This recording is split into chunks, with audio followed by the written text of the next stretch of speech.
We are at Christopher Court. It's a corner lot. So the property line is over there and I'll walk over there. That's a multi-million-dollar house that they're building. There's one across the way, another one that way. So you're in a good neighborhood. Lots of families here, but also a lot of Airbnbs. That's the house that we were at earlier, and I already took a video of that one, so I'll send that to you when we're done.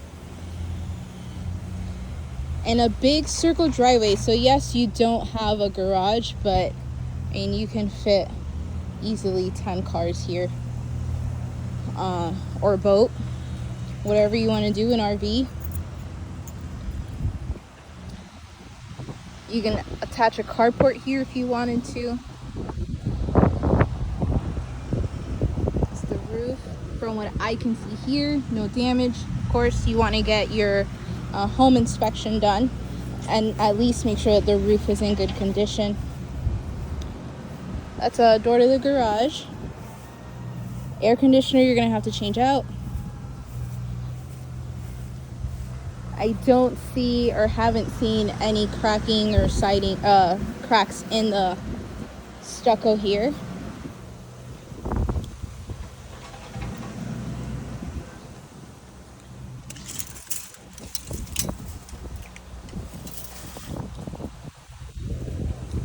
Decent sized backyard, considering that you have the boat slip there. It's still a nice sized backyard. So once this is cleared out and that pile over there is cleared out, you can set something up here for people that do travel with kids, maybe a little playground set, something. Composite decking. And it looks like they put it right on top of the old deck, which is those mid-century little pebbles.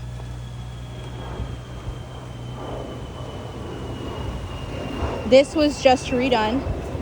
So they bought it, Hurricane Ian came, flooded the house. They've been slowly working on it and just decided to cut their ties and just sell the house. This is the backyard of the other one that you guys were talking about.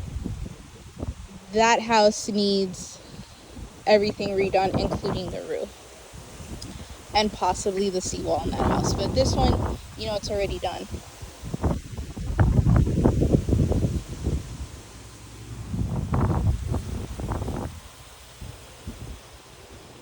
Outdoor kitchen.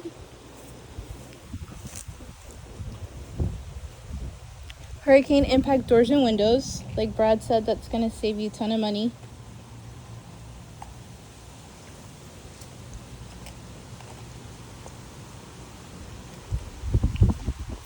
Other side of the house. You have a mango tree up front. Let's walk back around and show you the inside.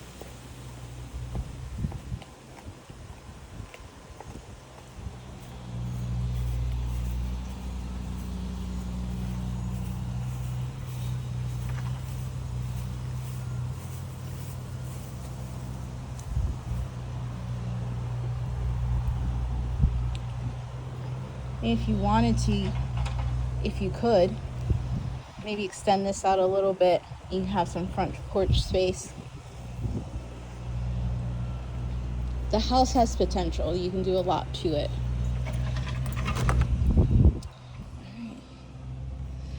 So right when we walk in, you have your living room, and then that space over there was the kitchen.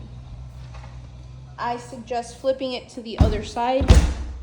Raise that floor that's over there so everything's even.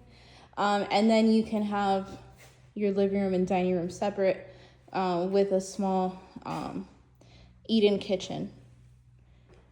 So standing here at the front door, to the right are the bedrooms, and then to the left is the garage and the master. So let's go to our right. Down this hallway, a bathroom, bedroom.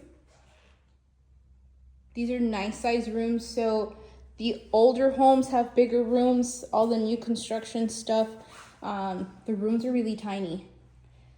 So nice sized closet.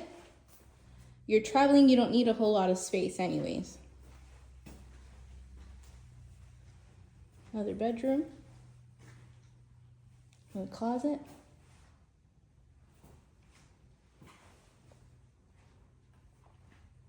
And again, looking at the ceiling everywhere, there's no wet spots. Maybe something up there, or it could have been when they were installing this fan. But the ceiling throughout looks pretty clean. Another bedroom. Walk-in closet here. Bathroom. That goes to the outside.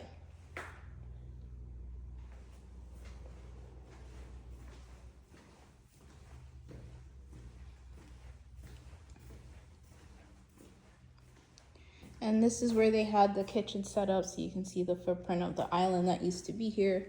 There's the quartz countertops. Maybe you can reuse them, you know, buff them out, have them recut. Here's the kitchen. If you can, I'd open this up. Just take this down and open it up, raise the floor here, and then you have this space here as well.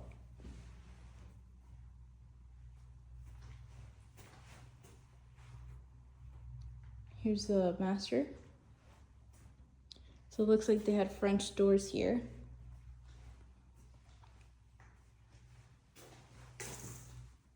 The original garage, right? This used to probably most likely be a one-car garage. Now, when you raise the floor over there, you're gonna have to raise it over here too, just so everything's even.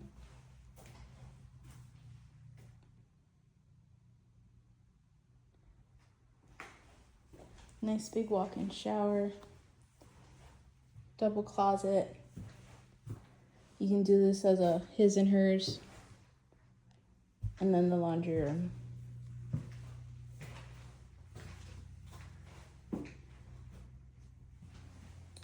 This was the air conditioner, 2018. We could have our AC guy come and check it out. This might still be good. The outside one you might have to replace. The water heater for sure has to get replaced. But like Brad said, you know, they've already done most of the work for you. So it's just a matter of finishing the drywall and the insulation, putting in new flooring, maybe reframe some areas where it's rotted out, and maybe some of the electrical. All right, and that's it.